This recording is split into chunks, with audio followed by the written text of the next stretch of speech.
Okay, here's the rack all set up. The cover's been put on. The buttons are now all set up so that they can play. This is A.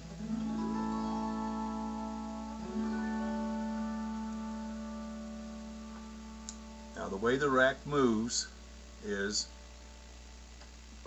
when you see one hole at the bottom, the rack is in the center position.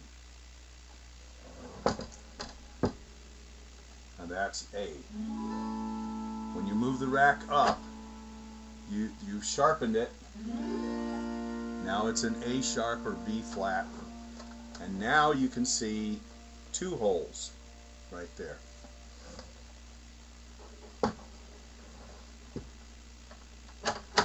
When you bring the rack down, you now have A flat, and there's no holes showing on the rack.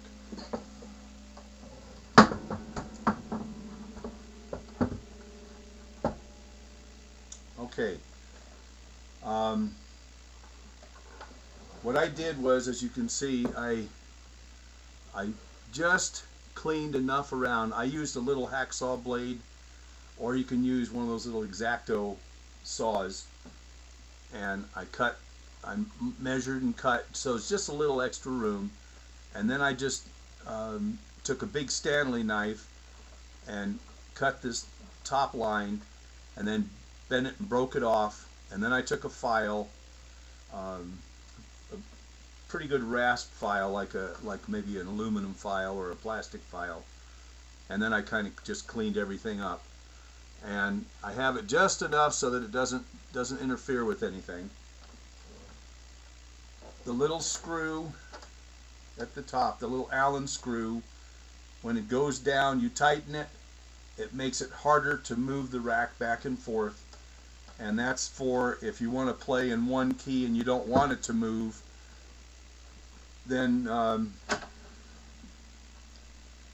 you're pretty well set.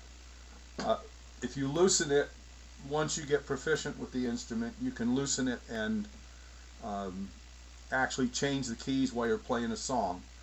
The most important thing is never push on the button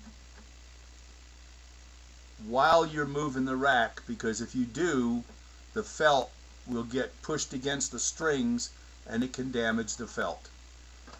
So that's a real important thing to know. Okay.